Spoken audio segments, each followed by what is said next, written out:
2. Let's see if they're in. Are you ladies in here? Getting everything set up for Ladies Talk Tech, episode 13. You know, I love you, Google Hangout on Air. I really do. But the process to get people added to a Hangout, even pre-show, a little annoying. Just a little bit. Just a little bit. Okay. Resent. Joy is if you can see me right now, I am drinking this. Are you ladies in here? Oh, are you here? I hear you. Getting everything set up for Ladies Talk Tech, episode 13. No, I love you, Google Hangout on Air. I really do.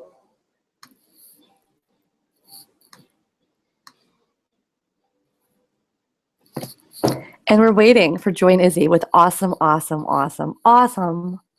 Wait, they're texting me. Hold on. What did you guys say? Can you see me?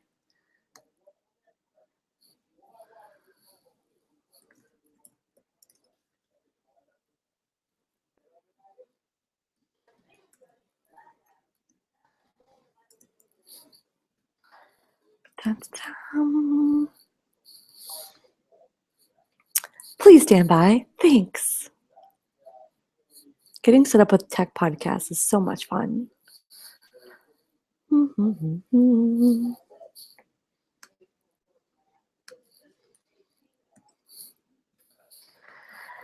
Let's try it this way.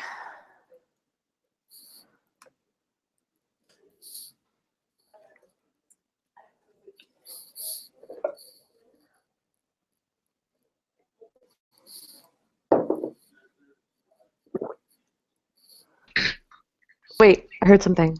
You're there. You're there. Oh my gosh. Okay.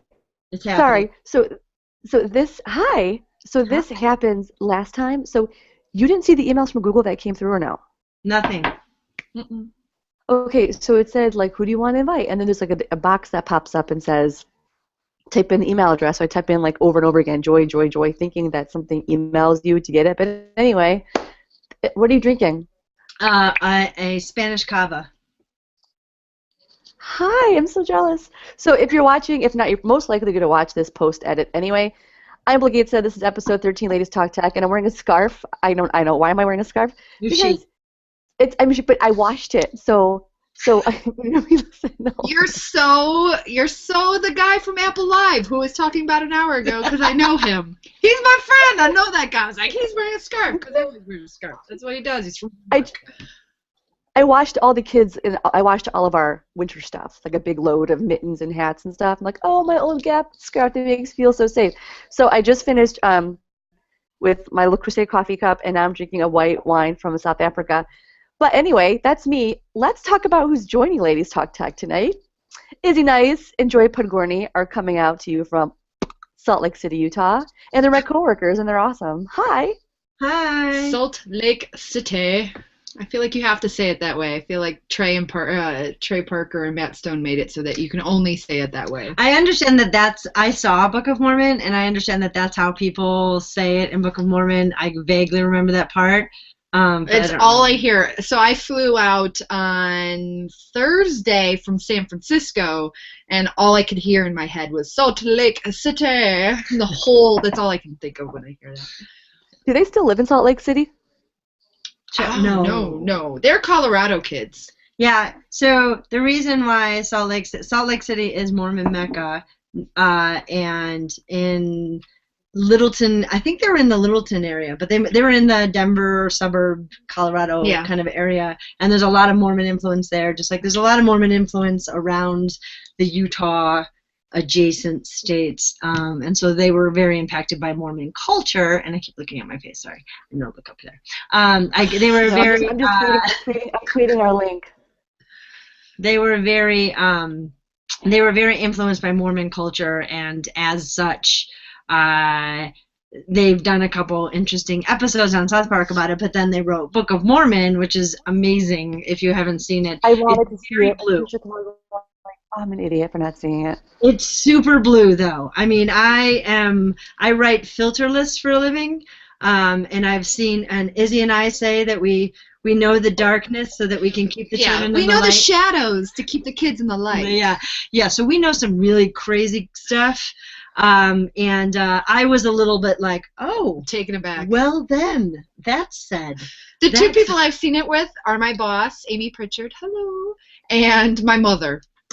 So two people you probably are like, in theory, not a good idea. Yeah, it's a very blue comedy. Yeah. That all said, that was a fun tangent. So if that is a flavor of this Ladies Talk Tech, I will take us to every tangent that's possible, just so you know. So, but one theme that's been happening this is episode 13, but they've been all over the place, but not. They've always had a theme, but the tangents to Ladies Talk Tech have always been like the heart of the show, if you will, because there's something about women that enables, nothing wrong with you guys, out there, because you're great and we think you're wonderful, but there's something about women talking about a topic and going way over here, and somehow it loops on the way back.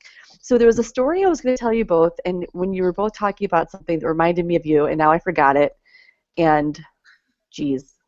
Okay, so to go, it was a really awesome story. Let me think. It was about scarves in wintertime and coats and kids. Oh, Target. So my daughter and I went to Target this morning, and we were doing the whole Halloween shopping thing, and you would both be so excited to hear that for Halloween, my daughter wanted me and picked out my costume, and I'm going to be, what was the Angelina Jolie played her, Maleficent? Ooh, Maleficent. Dudes. Maleficent, yeah. My daughter's like, because she's going to be an evil queen. She's like an evil, I had to blow my nose. Yeah, she's going to be an evil queen, and so she wanted me to be that, and so I bought the hat, the headdress, and the cape. Pretty wicked. The one that goes wrong, that one? You want me to put it on? I could put it on for the show. But then I thought about you all because I was at Target Halloween. I'm like, oh my gosh, the Halloween party, and I saw a picture. So tell me. You want to see what we just bought our Halloween costumes this weekend, and this is who I'm going to be. Hold on. Ready? Wait for it. I'm going to be the Queen of Dragons, Darnarius. That's really cool. Super excited. Michael will be my roots done, so they're not going to be so bad. And I'm going to have that insanely white, scary white hair. And she's got a dragon on her shoulder. It's gonna be. I got a dragon. It's going to be amazing. It's going to be amazing. I might be Rainbow Bright. I'm not certain yet. I wanted to be Princess Bride, but her dress is $3,000. I'm okay with being Rainbow Bright, cheap for $30. My daughter, in a sense, I'll say the term, she screwed me over because we had this whole plan for the whole, from January until September that she was going to be Jem and I was going to be Pizzazz. I love it. I had everything worked out. And then my husband, God bless his heart, the family did their, typical Costco shopping. They get this text from him. And he went, OMG, I'm so sorry, but Lily saw a costume. And I wrote back, you tell her, you just do whatever it takes, man, whatever it takes. And then he just wrote back, she was so sad and it's so cute on her. She's an evil queen. She wants to be an evil queen. So she comes home begging me to be an evil queen. And I was just like, what about our Jem Pizzazz setup? We had it all planned. I even had a plan one year where when she was younger, before I had my son, I was going to buy a black wig for her and put her in an easy outfit of a black turtleneck and black pants. She was going to be Kato from Inspector Clouseau, and I was going to be Inspector Clouseau with a trench coat and walk around with a Pink Panther theme playing from an iPod in my trench coat pocket. She ruined that. Seriously, I hope my son. Well, I can share as well. Marissa was going to be Dorothy, and apparently her costume didn't fit. I was going to be a tornado and just chase her throughout all trick-or-treating. Oh, I might steal that. That's a really good idea. Now actually. She picked out this awesome. There's this they've now started making, happy. They've now started making tween sexy girl outfits. Yeah, it's not inappropriate. It's not, but it's just there. Just it goes there. right up to the edge of inappropriate. You're like, oh, these are obviously what you wear before you wear the sexy outfits. It's still cute, but you're like, oh, I see where you're going. You're gonna wear leggings underneath that, yes. And you're gonna wear you're already they're looking at it. You're like, how can I cover more of your body with that on you? I have a kiju. It's a Japanese pajama, and they come in all sorts of different varieties. I have the red panda version, which is I think what you saw the picture of. Yeah. They're legit pajamas. They're amazing. They're not like costumes, they're pajamas. So I wore that yesterday for Joy's stepkid's Halloween birthday party, and so it's kind of a little bit of where Marissa was going, and Joy's like, "Oh, you influencer." I'm like, "No, I was wearing a giant baggy PJ onesie with animal ears." I mean, I'm different. I'm excited that she's going. It's kind of like It's Clever cute. Girl. It's super cute. Fox, and it's like long sleeve and long. Yeah. Got the hat, the she whole shebang. Thankfully got the most modest one that they Yes. had there. I was very happy about Yeah. that. It's super cute, but we don't have like and it's probably fine that we don't have kind of a matchy kind of outfit. That's fine. So I'm only wearing mine to like I think my adult party. I think trick or treating around the neighborhood. I'll be some sort of my costume I wore for the party yesterday was no costume. No, it was a zombie enthusiast. So I just wore a zombie t-shirt, and I. You know what I did? I made a lot of food. Yes, that's fair. That's a fair statement. In the kitchen the whole time. I was pushing 9-year-olds away from the cookies. Yeah, you and me both. No. I saw, dude. Let me just say, you Pinterested up that party. I saw those hors d'oeuvres. That was amazeballs. Like you really, that was like the ghost with the thing. Oh, no, I always pin these things. I never make them. I'm like, oh no, I make all of them. Me too, dude. There should be like a Pinterest, a group of people who just Pinterest and do like this, to like the good stuff to the bad stuff, because like. There's some like awesome things, and there's some things that I don't care. I don't care who these nail art people are, but no matter how many times you try to tell me that it's super easy, you're lying. No. There's lies. Yeah, and you should put I am artistic. How long it takes you to make those multi-layer creations. I made a 9-layer Jell-O creation that came out beautiful. Took me all afternoon, and like, whatever. It wasn't worth it. The ROI on that was not as high as it should have been. Dude, The amount of work that went into it. Wait, stop it. Zip it. Did you just throw in the term ROI with a Jell-O? I did. I did. I also talk with my friends. I talk in quarters, and that's what I do. That's where we start to hear beep boop bop bop, boop bop beep bop bop boop, because she's a robot. I'm a cartoon character, and she's a robot. Well, since you're a cartoon character and a robot, and we talked about like kids' outfits and Halloween and the awesome bash you threw, let's transition into the topic of tonight. Great. So the topic tonight is kids, online, bomb safety, privacy, COPPA, the whole nine. For those of you who don't know, you should know. Part of why I joined Metaverse Mod Squad was because I love the mission of the company. I knew Joy from back in the day. She's been talking about Metaverse forever, but what the company was built on, and that is a lot of understanding and expertise when it comes to communities, virtual worlds, namely kids. And a lot of people that we work with today, including clients like PBS and people like Club Penguin, we are experts, not even me, this team, the people I'm talking to, Joy and Izzy, when it comes to safety, and Amy Pritchard as well, we're the co-founders of the company. She's not here tonight. Hopefully you're watching. Hi, Amy. So I want to start off and kick out with a topic, and that topic is a preview for a movie I'm seeing a lot of. It's called, I think, Men, Women, and Children. And it's about what happens with social networking behind the scenes. So it's, I think Jennifer Gardner, Jennifer Gardner is in it, and it's the whole premise. I think of different vignettes. Oh yeah, Jen, that's true, Jen Affleck. By the way, she was so cute on Ellen last week. Hi, Ellen, you should have us on your show. The way that she talked about it's a movie about social media, what happens behind the scenes, and do you really know what your kids are doing? Some parents are strict, some not. What are your feelings on the whole, phone in your bedroom? Just in general about parenting a teen tween today, and watch out child safety-wise. It's interesting you actually brought up Jennifer Gardner with this, because I actually just read an article where she was they called her out for being over stringent because she withholds that she doesn't think kids necessarily need internet. I wish I had the quote in front of me. She has a really great quote about parenting and the balance of it, and people called her out for being too strict, for not allowing her kids to have that in her bedroom. And somebody who who loves tech and I do believe kids need tech. I thought her comment was dead on. I was proud of her, and I didn't think she was overwhelming. I'm gonna look up this quote Seriously, now. okay, so my MO, when because I'm known as the safety expert and stuff, and I've been doing this since before people realized it was something that existed. They always come up to me and they say, you know, what should I know about online safety? I'm like, okay, think of online safety like chocolate cake. Okay? Are you the type of parent who will never let your child have chocolate cake? Your child is not allergic to chocolate cake or any of the ingredients in chocolate cake. Nothing of that.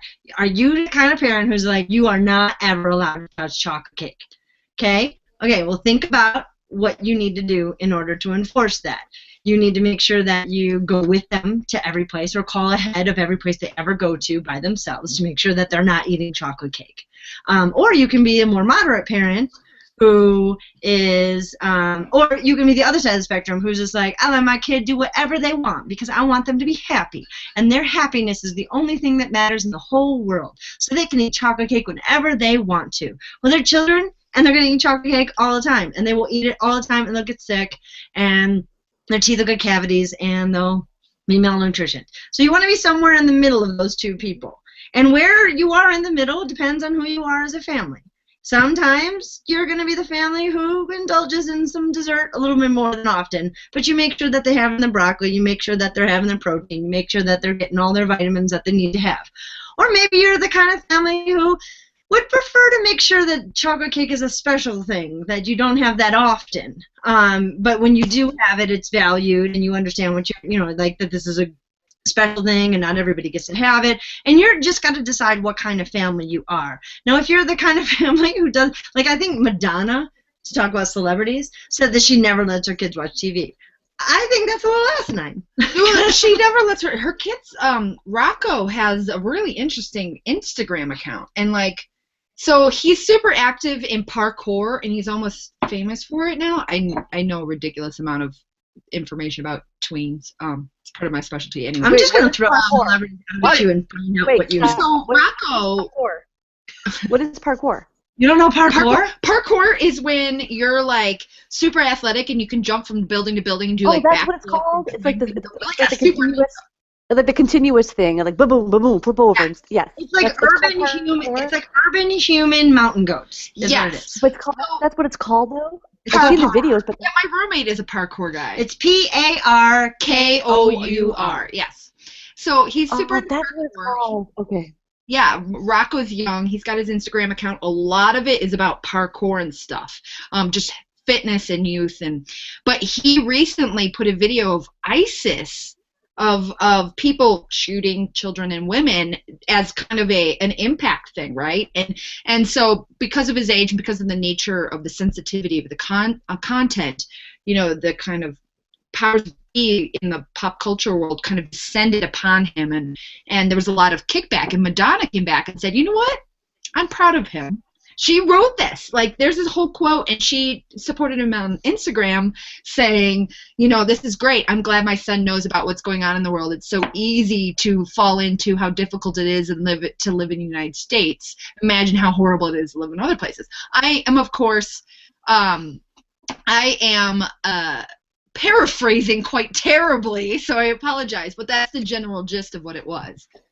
Yeah. It's crazy. So apparently she's changed her tune, because she used to be like, my kids don't watch any media or do any media. Oh, they're all over. Yeah, which is where I think you got. I think the people who are like, my kids are not allowed. Stop it. It's a tidal wave. You try and fight that tidal wave, you're gonna lose. I agree, and I also don't think that people should be as paranoid as they are about babies and kids, and then like preschoolers watching the stuff, watching the different.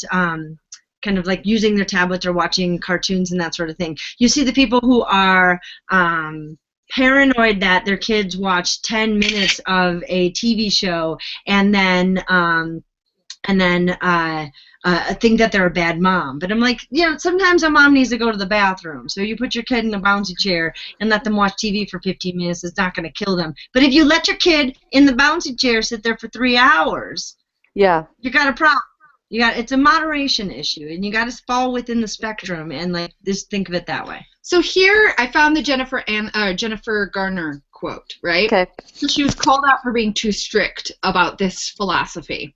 The 42-year-old actress was recently asked about whether or not her kids have cell phones.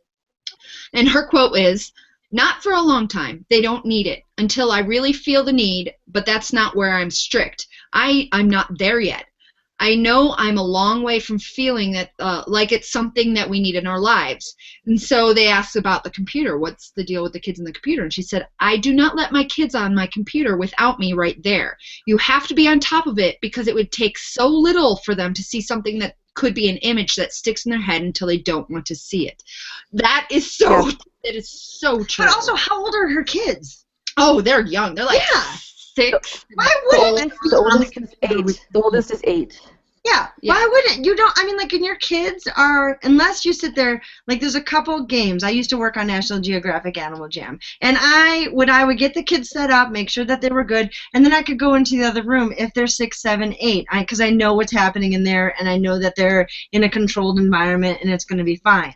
You don't just put your kid on Google and be like, "Hey, kid, 6-year-old who just learned how to read or doesn't even really understand what's going on, I'll be back in like 20 minutes. Like, you don't do that. Of course you're going to sit with your 6, 7, 8-year-old. 12-year-olds? No, you're not going to sit over that. And like, her tune is going to change because you just can't do that with a 12, 13, 14-year-old. Her final quote is great. It's, "We police each other. We police ourselves. We just try to have guidelines." Yeah, I think I don't know why that's so extreme. My daughter, so thanks to PBS, we saw these ads over the years for abcmouse.com. abcmouse.com, abcmouse.com. So I said, let me check it out. So we checked it out. We actually decided to buy a subscription. And when she was younger, we'd sit with her and she'd do a couple lessons here and there. But to the bathroom point, there are times when if I'm working, I'm not here, Michael's, needs some time or whatever, like he'll give her a half an hour and he'll work on his laptop next to her on the other laptop. And here's the wild thing that happened today. Where we shop at the Target, shopping complex is Caribou Coffee next door. So on Sundays, it's girl day. I take Lily to Target. We do our thing. We do our shopping. We go to Caribou Coffee. We split a pastry and we talk.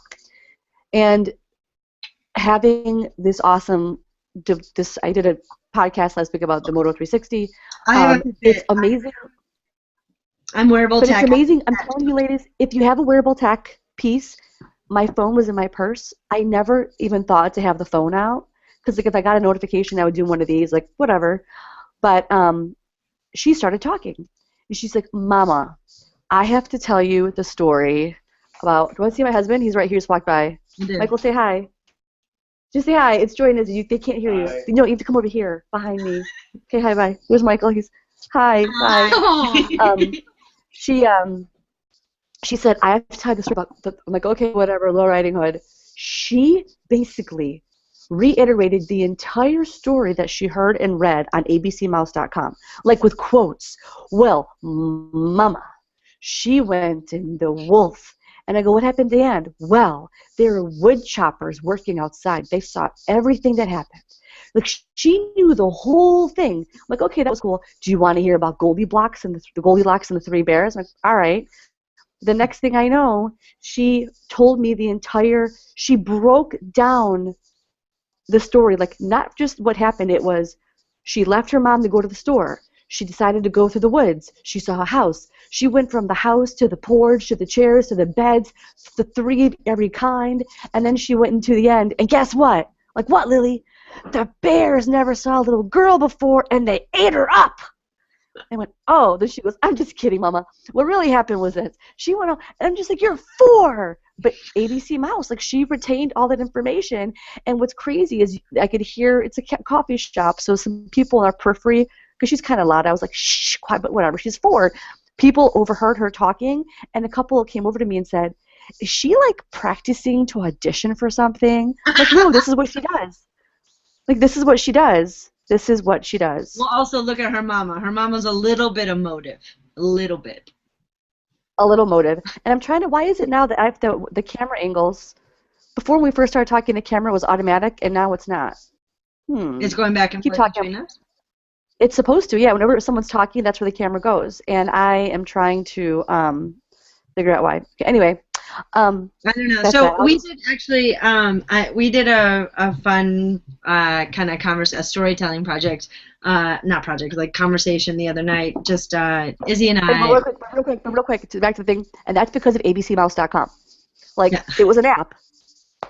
So yeah. Okay, but this is kind of a similar story. So we did the whole kind of, I'm going to tell a sentence, you're going to say a sentence, the next person, we're going to do the sentence story where you The Monster Mash. the story campfire kind of thing where Yeah. with little kids I like to do it in sentences so it's not just the one word because they get kind of intimidated. Little kids get kind of And it intimidated. gets weird, Yeah, weird. they don't know what's happening Real with quick, just yeah. the one word. So we were doing the sentence sort of thing last night. But when we usually say like tell us a story or give us a frame of reference for that story or something like that or tell us an idea that you have. I am not kidding. 9 times out of 10, the frame of reference for our 7 and almost 10-year-old in the house is going to be from Minecraft. Well, in Minecraft, we saw this, or I saw it on a cartoon, or On YouTube. on Pokemon game when I was playing the other day. This is what I saw, and to the point where, okay, so Kelty and I, my husband Kelty and I, we go camping and hiking, and we're like obnoxiously outdoorsy people.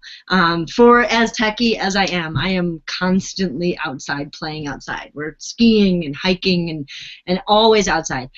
We were sitting there, and John, my stepson, which is this. I love that we're doing these like focus group of 1 stories, but whatever, because I have like tons of research that I could actually like go on. Whatever, focus group of 1. We're doing a video chat, whatever. So we're we're chatting. We're chatting with him this summer, and he's talking about this mountain that he saw in Minecraft. It was an amazing mountain that he saw. And he went up to the cliff of this mountain, and he saw the water off the cliff. And we were just like, sweetie, we went to a mountain last weekend. We saw a cliff last weekend. We like hiked to the cliff, and we saw like a waterfall, and we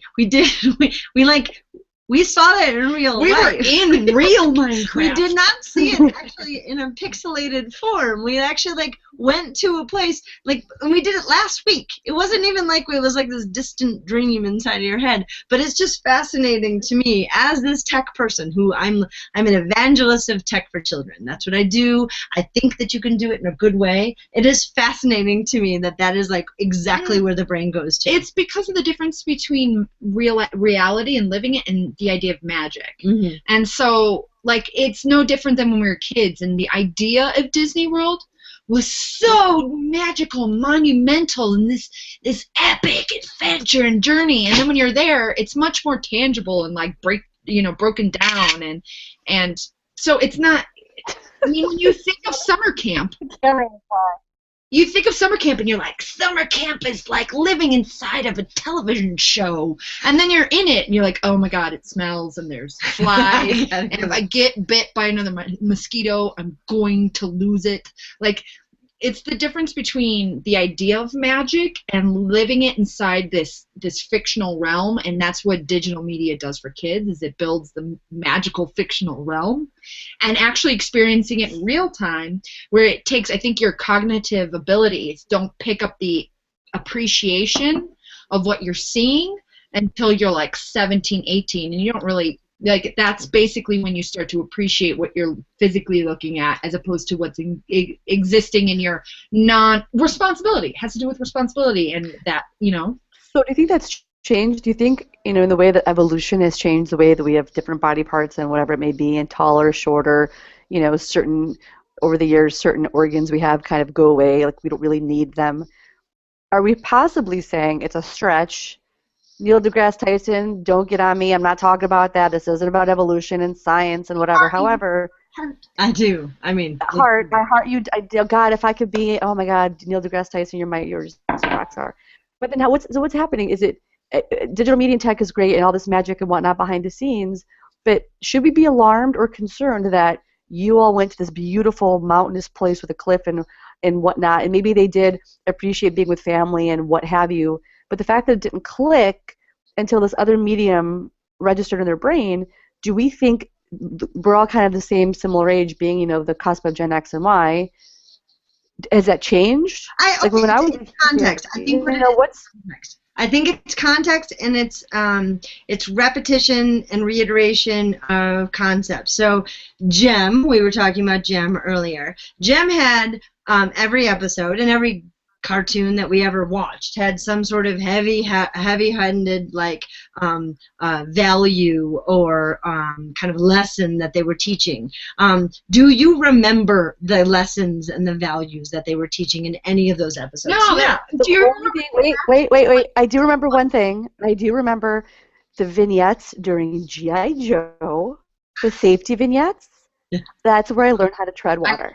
They put them also in the Archie comic books because But the fact of the matter is again, child development, not getting out of my focus group of one. Child development, one of the main tenets of child development is repetition, and that's why you go over the same concepts over and over. And the more different context that you see said concepts is going to be a good thing. So if he was going to see nature inside of Minecraft and be in wonder with it there, and he was in wonder with nature when we were at the cliff, but the one that he remembers is the cartoon, whatever, he's remembering nature is awesome. And I'm super okay with that.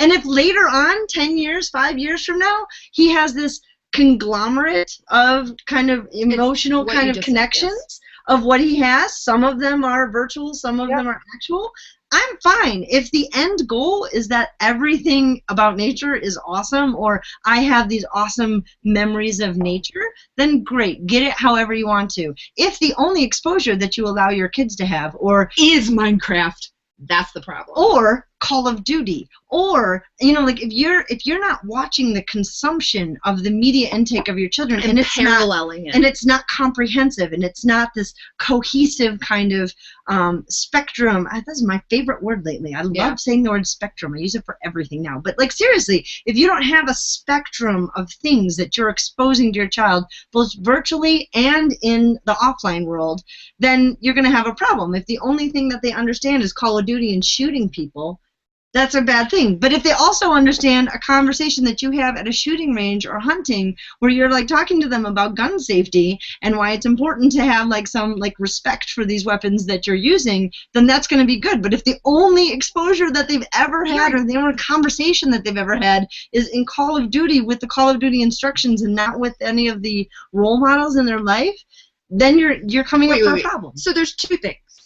The internet makes, because it's so instantaneous and it's so hyper aware and it's so public, it makes everyone a little bit more concerned and a little bit more a little fast consumed, both on noticing people are consuming and consuming themselves. So that's one issue. The other issue is also recognizing the cognitive abilities, to say it again, of a child. My parents went on, so my dad, just a little background, was my dad's in insurance, and if you sell so many insurance things, you get free trips to Europe. So my parents used to go all the time, and we'd sit. I was a Montessori kid, and my parents would go for a week, and I'd stay with a babysitter. And so I knew Europe was a cool place, right? And so when I finally got to go, I think it was 9 or 10, and I got there, my grandma was with us, and it was, my parents took us everywhere. And my memory of it is Grandma waking me up at 5 a.m. because that's when she woke up, being like, your parents are going to get up soon. Your parents are going to get up soon. It's time to get up. And Missy and I, my sister and I, waking up and sitting on the bed for 2 hours, fully dressed, waiting for our parents to wake up, because our hyper crazy, she wasn't crazy, our hyper early waking grandmother was very worried that she's going to miss something. So like that, we saw amazing things. I don't have any emotional connection, but I do remember that afterwards, having to write a report about it for a class, I remember everything about York because I had a postcard that when you scratched it and sniffed it, it smelled like horrible Viking days. And that's all I can remember. It has, we have to give a little bit of like of a tip of a hat to children. They're children.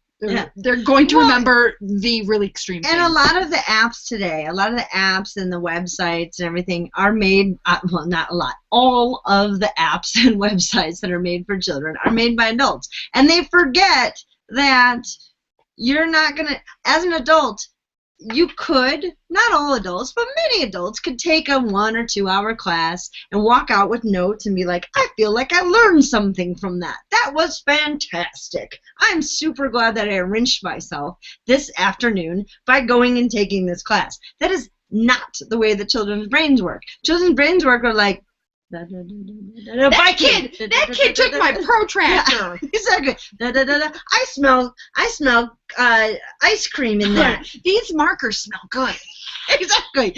And because you remember that weird sensory thing, you're going to remember something. Maybe. Or you might not remember anything. That's why repetition is so important. You're that kid that just consumes your joy, who just consumes everything that's on a chalkboard. That you maybe read encyclopedias and you remember them verbatim and it helps in tests. Maybe you're that kid. That's awesome. The point is you have to, everything is in balance. Everything. Okay, so there's nothing wrong. You actually wrote a blog post. Which one? I was looping it back to you. Your blog post for the Metaverse that was, it's not wrong to have screen time for your kid. Yeah, sorry, that one. I'm like so when I was speaking about the Motorola thingy, when I reviewed it, it's not. So I've actually chilled on my screen time. Like I used to be one of those moms, like, what are you doing? What are you doing? I blocked that app. You can't get to that app. What are you doing? What are you doing? But now I still like it when one of us is also on a device with her. Like we're doing it together, because she'll say, Mama, I'm working. Like, yeah, you are, girlfriend. I'm going to email these people and you get to work. But it's funny when you mentioned extreme memories. So I'm going to Macedonia exactly a month from today. I leave. Holy shite. And I'm going to attempt to do this with just a carry-on suitcase and a big purse. That's it.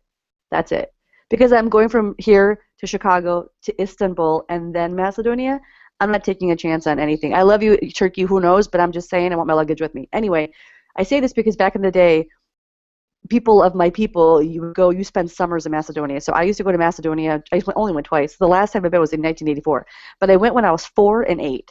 So every 4 years, my parents would go. We'd take the whole summer off. I don't know how my parents did it. Like, we'd locked up the house, went for 3 months, and you just go to Macedonia. I have certain memories of those trips, but the 2 memories that stick out the most is going to a beach with my parents. It was in the summertime. I think it was Slovenia, I think. And chilling, I was a tomboy, chilling with my dad, hanging up on these dome cliffs. And the water was seawater, and my shoulders bled because of the seawater, and my shoulders burned. So I had to wear different shirts, like a wet one going in and dry one going out. It's also the first time I saw topless women. Mm-hmm. So my dad and I were hanging out by the water and just chilling, and my dad wore his Speedos back then. Love you, Dad. And these women walked by completely topless, and my dad was starting to giggle, but just kept it chill. And I said, Dad, what are they doing? What is that? Just Mom has those, what, right? And he just somehow changed the subject. I have that memory. The other memory I have is the plane taking off and holding my mom's hand. I wish I have memories of the houses, my late grandfather's house. I have memories of the village, kind of, sort of. And it's amazing when you say certain things stick out that are extreme. I remember, I'll show you ladies one day, my upper left thigh, this isn't like anything gross, but I was playing soccer, and I wanted to show off to everyone that I could play soccer in a skirt. And I cut myself, and my left thigh completely split open. Oh, gosh. We went to my grandmother's house, my baba, and the village, we had a doctor in the family, my uncle in the city. Until he came over to see me, the remedy was to face me to the wall in the kitchen. I didn't know what was going on. Meanwhile, she was heating up sugar on the stove. They poured hot water and sugar into my wound. Like, just Not anyway, even that's what nope, that's what they did. It was hot water and some sugar in my wound. I screamed bloody murder, and that thing was just anyway, just those, when you mentioned extreme, those are the extreme examples I remember. And how weird that you still have a scar 30 years later. That's so weird. I still have it. It's like, it doesn't look a skin graft, but it's like above my thigh. You can see there's a scar there. Oh, bless your heart. And that, along with my mom in the middle of the night helping me go to the outhouse bathroom, because we went to the bathroom in a hole, like literally a hole, like a hole to squat in. But I wanted to bring up kids, roping it back to safety and moderation, did you hear the sad situation that happened, I think it was Wisconsin, no, Oh, I happened to Slender Man. You're talking about Slender Man. Slender Man. I'm talking about Slender Man. This story, and just I was obsessed with it because I didn't hear much of Slender Man, and I happened to see it on 2020. Like, oh my God, I want to see what this is about. And when they interviewed these, they basically took a bunch of kids in school and put them in a room and had their parents outside watching the cameras, and all the kids heard about Slender Man online. Their parents never heard of Slender Man, don't know what the kids are talking about. I was just like mind blown about the Slender Man story. So Slender Man, the reason why they found out about it is YouTube, right? YouTube is probably the most influential. Can you explain who Slender Man is first, and then I'm gonna get there first. So I'm okay. YouTube. Got it. So Sorry. No, it's good. YouTube is the most influential force for kids right now. It's where they're getting the most of their news. It's getting the most of their pop culture. It's where they're seeing everything and sharing it. Just the other day, we had to watch Animals That Eat. It was really cute, but that's where kids are sharing. That's the funny stuff kids are sharing. It's no longer Animals That Eat? Eat what? Food? Oh, it's human beings who act like animals. We'll post it. We'll post it in the comments. It's super silly. Seriously, it's amazing. But this is how I learned of Slender Man. I used to do for a video game company. I was running the moderation department, and everything that was escalated to me. And I learned about these internet celebrities, and I'm in love with Toby Turner, Tobuscus. There's PewDiePie. There's Shane Dawson. There's a whole field of all of these internet celebs. And what they do, one of the easiest tactics that they do to make content is to play new video games. Happy Wheels was a video game that's never talked about. It's a very cheap rendered game. And I don't mean, I'm sure it was expensive, but like in the grand scheme of games, it's you ride a bike and then you slowly fall apart, things cut off your head and legs and arms. Your whole point is get from A and B. It's pretty graphic, but it's called Happy Wheels. Happy Wheels. It's pretty graphic. You get cut up as you're biking everywhere, but it's called Happy Wheels. That's awesome. You can choose. You can be Santa. You can be all these things, and there's knives and blades and things that cut you up along the way. It's kind of like stick figure guys. Yes, but you're like it's all about gravity and what word am I looking for? Anyway, physics. It's all about physics, but it's super graphic, and it's a hit. It's a hit. So I started watching all of these different video games that they play. Minecraft is one of them. There's so many wonderful Minecraft games. That's fantastic. But we could do a whole ladies talk deck on Minecraft. We could definitely do one. But we will. One of the games that everyone was playing prior to this event in Wisconsin was Slender Man, and it's an adult game. It is not appropriate for children. It's the same concept of Blair Witch. You're in a forest. You have a flashlight with a limited amount of battery.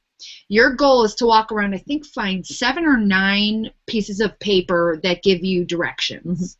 And once you have all of them, you win. But in the forest, it's all dark and creepy. There's no music. It's just crunch, crunch, crunch of your feet, and there's like weird obstacles in there. There's like abandoned buildings, and you're supposed to explore them looking for these pieces of paper. And you have to conserve your flashlight because you need it. And along your way, there's a character who's super long, no face, kind of grayed out face, and wearing a suit, and that's the Slender Man. If you see the Slender Man, you have to run. You're probably going to die. Your character is going to die. But if you spend X amount of time, your game's over. If this Slender Man hypothetically catches you, you're dead.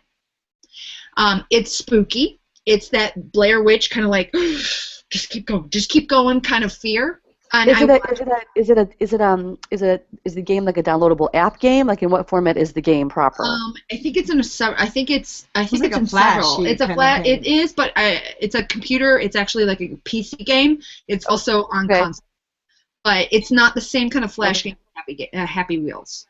So all of these top people, PewDiePie, who screams and yells curse words, and Tobuscus, who is much more endearing and funny, and all of the others started doing videos of this, and of playing this game. And watching it, you get freaked out. You never see any slash and blood. You don't see that kind of. It's so much more about the suspense, and the suspense is so adult and frightening. And so this game has been going, and kids have been watching these videos and playing this game. And in Wisconsin, two little girls talked about it all the time, and they brought their third best friend out to the forest and decided to play Slender Man. And unfortunately, it did not end well, and the third little girl was stabbed, I think, 17, 18 times, something like that. The girls have all been going through court. They are all, I believe they've all been tried as minors because they're all unfit mentally. There's something not there. The little girl who was stabbed has become like an inspirational voice. Like her quotes are phenomenal, and just about life and getting up and knowing when something is terrible and when something is just wrong. Like your friends are wrong. Like there's bad and it's scary and life is terrible, but I'm gonna pursue and survive. So that's the Slender Man thing. And and this goes back to kind of what we talked about, Jennifer Gardner and you guys, about having a balance and knowing what your kids are consuming. Your kids can consume content. What are they? So devil's advocate. So here's what I'm hearing a lot of, even my own circle of friends from back home.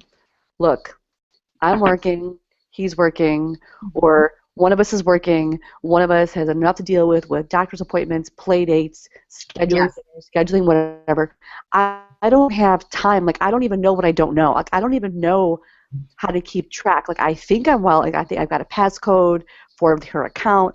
Like, I don't even know where to start. Like, I can't be with her or him in school 24/7 to see what discussions happen by the lockers. I don't know what to do. So what tips do you have for those parents or caregivers that just feel distraught because it's information overload to manage your own life and finances and health and family, let alone what is my kid doing on their device, even next to me at my kitchen table? 2 websites first to start with. 2 cheat websites. Let's call them cheats. Let's call them white, yellow. No, what are the things that you can buy that are cheap? Cliff Notes. One is our friend who I'll let you talk about. One is Common Sense Media. Common Sense Media, their whole goal is to be a parent guide to various sites. Take everything always with a grain of salt. But this site is meant for parents to go and learn what's going on. Different kinds of sites, different kinds of grades, different kinds of cheat notes of what to look for. It's literally commonsensemedia.com. Mm-hmm. It's a really good primer. And they kind of set themselves up to be kind of like a motion picture administration, like the rated R, rated PG kind of standard. Mm-hmm. They try to set it up as this game, this site, this app is appropriate for these ages and under, or these ages and up. And so they write their reviews as such, and they have different litmus tests. So those of us in the world of making apps we already know about it. Yeah, we know about it, and those of us who now, Izzy and I are now on the consulting side, so we talk to companies who are doing these sorts of things, and we recommend catering your the aspects of your game and the engagement aspects of your game and parts of your site and app to knowing that Common Sense Media is going to be looking at your stuff. And like same way that the motion picture administration, like you know that if you make a movie and you put in a certain amount of nudity or a certain amount of violence or a certain amount, you're going to be at a certain level of rating. So Common Sense Media has finally gotten to that point. A couple other resources that you as parents can use is Ann Collier and Larry Magid Ann Collier is Net Family News. Connect Safely. Connect Safely, thank you. Yeah. I've had a glass of wine. We also saw the Bears game. Yeah, exactly. We watched the Bears game, and they won, yay.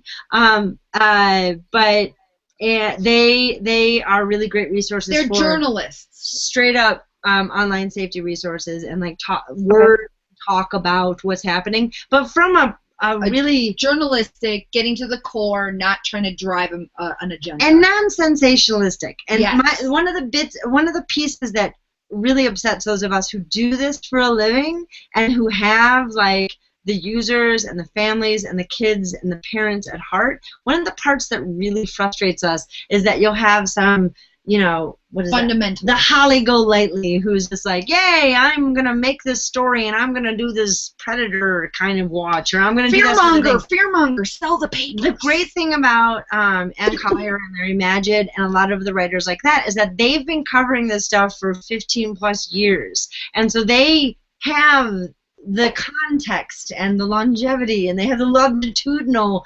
research that is needed to look at kind of where we've come from, where we are now, and what actually are the new things that are happening. So Yes. I highly recommend looking at that stuff rather than the Dateline or the, you know, expose. Let me challenge that. Not challenge any of those resources, but here's my, like, I don't understand moment, whereby I'm so similar to how you feel about the fear mongering with kid safety and COPA. I have similar feelings about just digital and social and how the local news is like, you know, this happened because of MySpace or this happened because of Facebook and people are getting duped and blah blah blah.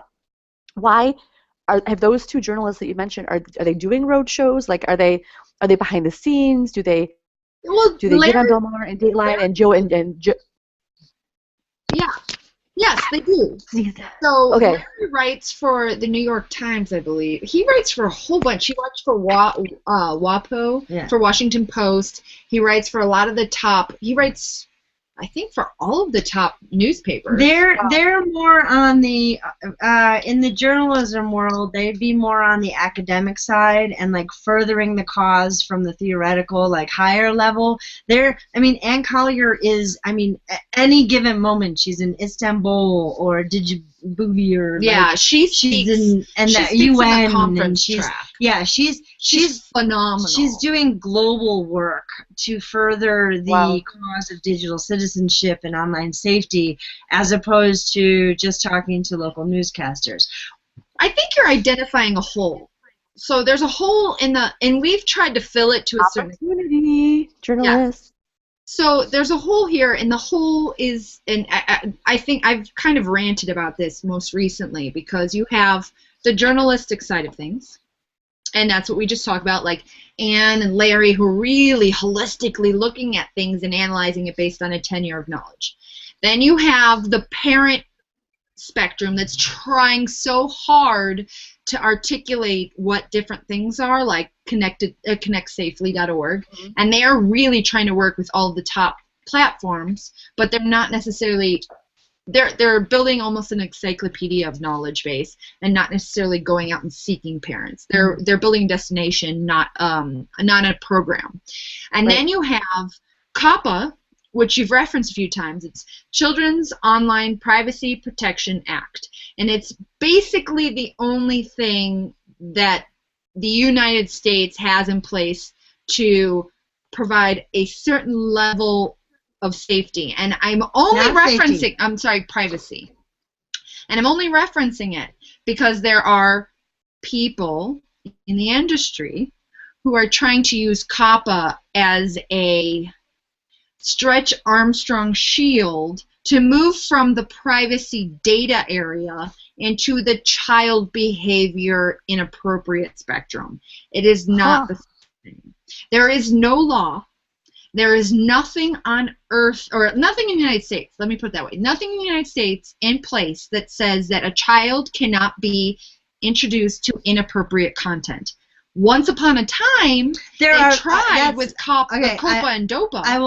I'll jump in there. And child pornography, child trafficking, and human trafficking. Yes. Those sorts of things are obviously protected because they're protected under other laws. But not digital laws. So there's no digital laws, let's say. They tried with kidnapping, those sorts of things. The very extreme side of the spectrum that has offline consequences it's all about the offline consequences. Because there's offline laws. Because there's offline laws that protect those people, there have been parallel online measures that have been made to help facilitate the enforcement of the offline. And COPPA tips its hat to that. Yeah, Tips its hat, not, but like it's data So protection. COPPA is for nefarious marketing. It's to protect your children from nefarious marketers, and so your children's information can't be sold to some nefarious marketer, so that or they can shared and provided to anyone that can take it. But basically, if I was, I'll use the word a douche. If I wanted to be douchey, and I wanted to make advertising, if I wanted to make an ad or a piece of creative that happened to target someone under 13, theoretically speaking, I'm allowed to do so, and that could just be maybe a breast or something. I don't know. No, But because so that's not covered under COPPA. That would be governed by the Children's Advertising Review Unit, and okay. if they found you, if they found you, they have guidelines as to how and what manner you're allowed to advertise to children. But they don't So necessarily. what's missing? There's no law in place for KRU. You can be fined. You could be fined, but there's no demeaning, there's no piece of legislation that says you cannot do this. There's no legislation, but it's exactly the same. It's the same magnitude. It's in the advertising world. Yeah, it's not a government. So tell me for the U.S. market, what is missing? If you both right now, if the Supreme Court called you up and said, Joy, Izzy, come on down to D.C., Amtrak Bullet Train, whatever it is, maybe, I don't know, Al Franken's great, living here in Minnesota. By the way, I got a phone call from, I'm obviously a liberal. I have to send my, sorry, I'm not talking politics, but I got a phone call from Franken's people to send in our absentee ballots to vote for Franken. Hilarious. I forgot to send in my vote. Gotta do that. But if you had the pie in the sky request from DC to go on the Hill and say we need boom XYZ, what would it be? Go. I say nothing. You can't. There's. You know what I say? Here's my pie in the sky. My pie in the sky is not put a mandate, but put an evil eye, saying that it's a good idea if you corporations who have endowments or extra money for community outreach would put a parent messaging campaign in effect so that the parents can actually learn what they need to, like to your point earlier, Boogie, so like what I don't know what I don't know as a parent kind of thing. What am I supposed to be knowing? Yeah. It would be great to have, my point earlier, that's not just a website or an article that you get to read. The biggest thing that I tell parents is start talking to your parents tonight when you go home. Start talking to them. If they're 2, if they're 4, if they're 6, if they're 12, if they're 16, just start talking to them. As a developer. Yeah, not anyone? even as a friend, as a human being. As a human being, as a parent, be like, hey kiddo, let's talk about the technology in your life. Let's know what's going on in the technology in your life. Yes, you don't know what they're going to be going to, but you want your child, and this is a parenting tip forever, and this is just like a caveat of what for technology, but this is for drugs and alcohol and sex and anything that you don't want your child doing. You want your head on their shoulder whenever they're going to be doing anything. So when you're not around, when they're at their friend's house and they're 7 years old and you don't think that they're doing anything bad, but they have a little troublemaker friend that they went over to their troublemaker friend's house and they're sitting there looking at dirty sites and stuff, you want your head on their cricket. Yeah, you want to be on their shoulder going, remember when we talked about this and I said that I wasn't really cool with that? Well, I want you to think about that conversation that you and I had. And it's all about good parenting. Okay. It's digital appropriateness is the whole. So what we've been talking about is it's not data privacy, finding your child. That's not the issue. It's all about the big question at hand is digital appropriateness. You cannot govern digital appropriateness, and we won't. It should never happen because there's so many different things that it's like a 4-hour conversation we want to get into. Well, it's a nanny state. You want to raise your child the way you want to raise your child, and you shouldn't have the government telling you how you should raise your child. Yes, they should protect against child porn. Yes, they should protect against kidnapping. Should they protect against what words are not allowed to be said around your 8-year-old? No, that's what you and your family dictates, and we shouldn't put legislation around that. And if we get too scared about empowering parents to understand how to parent their children, and we fall back on legislation to be like, no, the legislation said that you're not allowed to say this four-letter word, but you can say this four-letter word. That's when we're getting way too bad at Well, it's not even the high level. It gets so nitty-gritty. It gets so nitty-gritty where even when you get into kind of alternative lifestyles, where one group of alternative lifestyle accepts one word, but the mass public doesn't accept it, it becomes a morality question and an overall issue. You don't want to go there. It's a long way. Overall, so what digital is Europe do? What does Europe do? Europe, UK. U.S. is gold standard. Really? Yeah, U.S. is gold standard for online behavior. Australia has given us a good run for our money, though. New Zealand and Australia. Yeah, New Zealand, Australia. With legislation and stuff. That said, for government interaction. Europe does not have, and I don't know why. I have no idea why. They spend more time on education and talking about it. But I also think Europe, like it's a town. Like a state. Yeah, like it's a town. It's so diverse. It's obviously very diverse. But like as culturally, like if you were going to lump Europe into a culture, which is almost impossible, but if you were to do that, the parental role is stronger in a lot of European countries, and as such, I noticed they don't seem to have the need for government to step in and do traditionally parenting things. England kind of models a little bit closer to the United States. Mm-hmm. We are very similar. Germany has grading. They have a huge rating. Very no, it's not complicated, but it's much more the way we approach movies in the United States, like G, PG, so on. They actually have a very thorough government-related grading system. France has a wholly different way in which their kids approach the internet and how much access. Every massive, I hate to say Western civilized country over there, they're pretty much all, but everybody approaches it different. But as the EU, they very collectively move together. It's weird. The big point of the matter is as I often say, that we are in a transition point as far as online and kids and parenting is involved. We are not in the stranger danger, terrified, some guy with a camera taping, what is that, the Dateline thing. We're not in that. I love that show, though. I loved that show. Chris Hansen. I don't know why. It's horrible.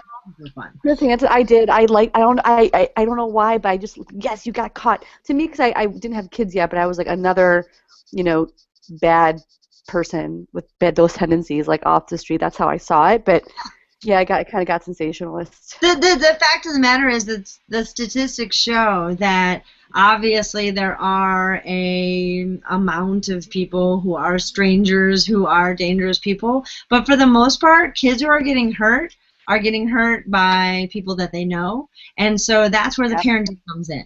So when so-and-so that who's either a teacher or a relative or a neighbor or a scout leader or something like that crosses a line that you and your family designated as a line, then you have a communication line that they're able to talk to you, and you have that open, and you have that relationship with them. Now, if that, unfortunately, is something that you haven't developed, and your child is in their tweens, or God forbid their teens, and you have to start now, that's going to be a lot harder to establish that relationship and that communication. But whenever you can start the communication with your children so that they can they can know that you're a place that they can talk to, that you're a safe person that they can talk to, or know that there's other safe people if they're not comfortable talking to you. Well, knowing what kids, so there are a lot of people get so angry about kids sites and worried about what kids sites do. For the most part, kids sites build parental experiences. Like parents can look at chat logs, like on Club Penguin or Animal Jam.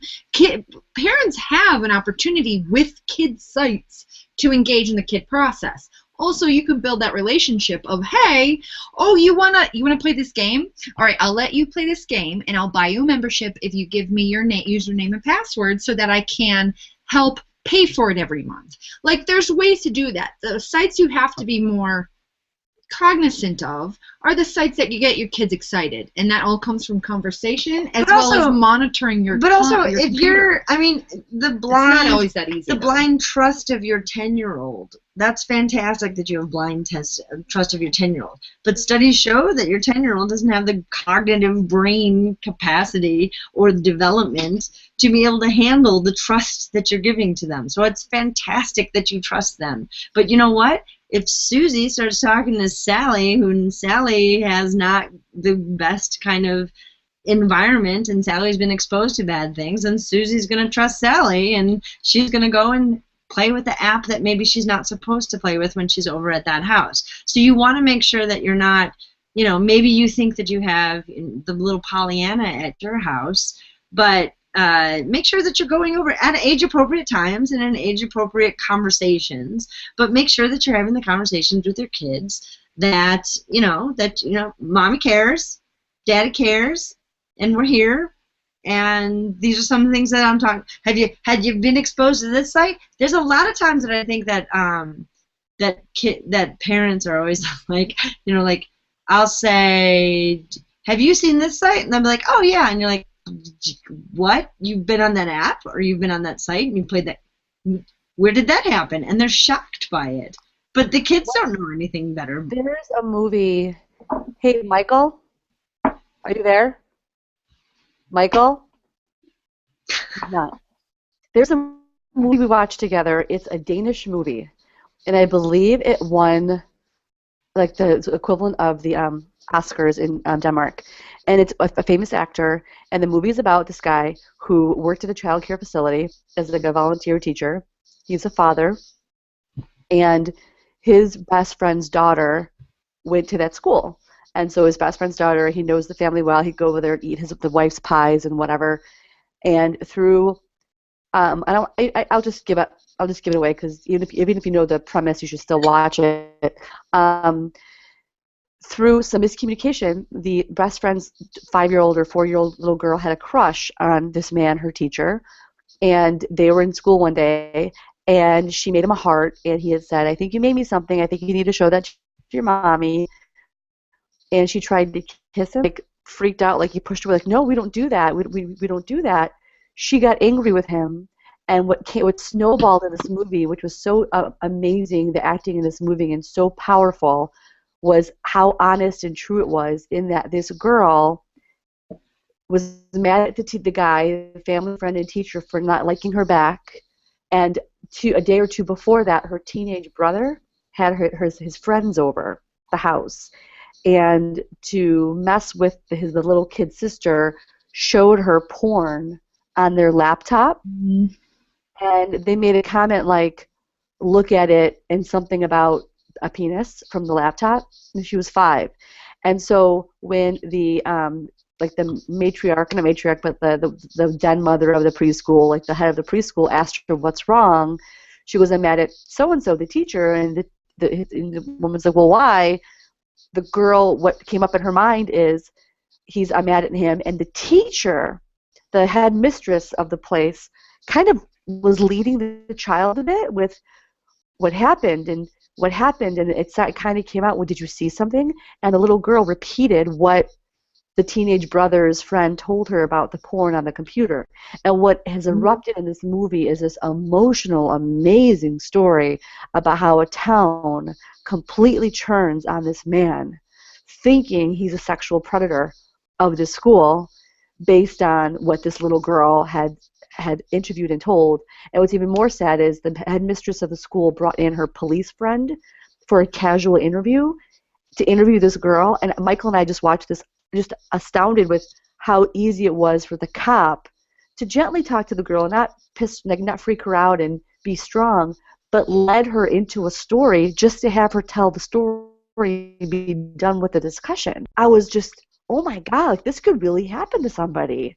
This could really happen. And because, it happens all the time. And because that little girl actually, didn't, you both mentioned like talking to parents and having the line of communication with your parents. If someone in her family had said to her, hey, little one, if your brother or his friends share XYZ, or if you see something like this, let us know.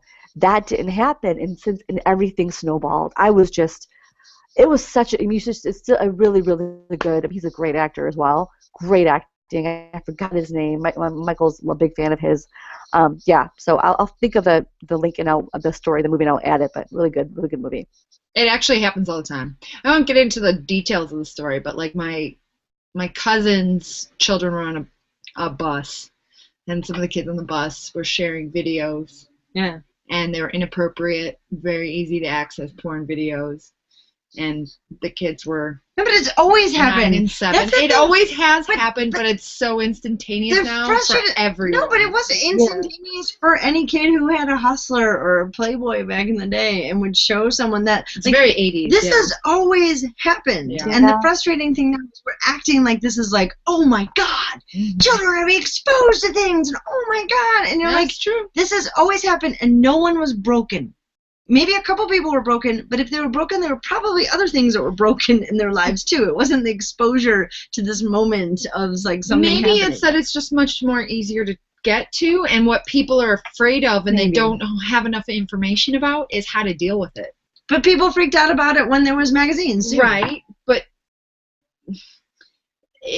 having a laptop and having to purchase that is I feel like there's No, a and little it's- bit barrier to entry. It's difference. valid, but like terror and fear. But is not a again, way to it deal with goes it. back to there's not enough information on how to deal I with agree. it or understand, and that comes from a lot of information shared. And I mean, you even with the kids here, they had a safety conference last week where they talked about internet safety. Yeah, and we weren't told. Joy is a top person in safety. She didn't even know about it. Yeah. And so, like, schools articulating and having that kind of open discussion, but in fairness to schools are also petrified because everybody's so quick to jump and blame and not take responsibility for their own, you know, what they govern. And it's like everyone is living in a panic state and everyone's throwing rocks at someone else, and no one's just saying and being like, let's put a pin in this. I'll stop for a hot second and have a good conversation about what's going on where we can leave the room and no one's getting sued. How's that? How's that idea? Yeah. I don't know if that's I'm just so thankful that I don't know, like my parents are like everything to me. I mean, just what they went through for us and being here and what have you. But I didn't have the birds and the bees discussion with my parents. I didn't have the birds and the bees discussion. I had like the money discussion. I had the respect discussion. I also had the wrath of God fear for my father. Oh, yes. That's what I had. And I just had the look. Here's the deal. If you ever, like he would get in my face with his finger. If I ever hear anything bad about what you've done, disrespect this family, and you, for your future success, and me and your mom, we're going to have a conversation. You got that? Yeah. That's Yes. same. I've told this to countless people. Like, my dad was like, I am a person in this community. I help people in this community. If you do something that ruins our business, if it ruins our name, if it makes our business if it makes me look bad, we're not going to have food on the table next week. You're not going to eat. So if you decide to go do something that makes your decision affects all of us and makes us lose business, we're not going to have a home. My whole job is to give you a home. If you take that away, that's on you. I'm here to love you and protect you. But don't take this away from the rest of us. That scared the crap out of me. One of my favorite stories is I was teepeeing. I went with my friends when I was 13 years old. I was at a sleepover, and we went teepeeing houses. And we went to this boy's house that was in our class, who was in our church, whose parents were friends with my parents, and I knew his parents very well. I knew him very well. And we were teepeeing the house, and I was as we're teepeeing the house, his folks came home. And I ran. I ran for hours. Everyone else got caught. I didn't get caught. I fell in rose bushes. I got chased by stray. That day, like, if I had gotten caught, it could have looked really bad on my parents. And we could have had, like, business problems and not made money to substantiate the next week. I always think about how scared I was in that moment and how like I tested my waters and I knew that it was wrong. I'm never gonna do that again. Well, and I think, okay, so to wrap it all up in a nice tidy bow, we speak a lot. I've been doing this a lot. You know, Izzy's been working in kids media and kids tech for a while, and what it always comes back to, and what it came back to in this conversation, kids and tech is just parenting. It really comes down to tenets of good parenting. Same behaviors on the playground as they are online. It's all about how you doctrine your child and your family. Yeah, if you're afraid to talk to your kids about sex and drugs, chances are they're going to figure it out the hard way. So don't be afraid to talk to your kids about tech. It's exactly the same thing. They're going to learn it in some way, and they're probably going to turn out fine. It may just be in their 40s. Articulating the responsibility is huge too. I mean, kids, it takes a while to understand the choice to the repercussions, but it doesn't mean that you don't stop facilitating that conversation. Yeah, it's all about good parenting and you know, just. Do you need to know everything about all of tech and all of the apps? Sure. No. If you want to. Do you need to know everything about every single drug that's on the marketplace and what all the new drugs are in the club scene?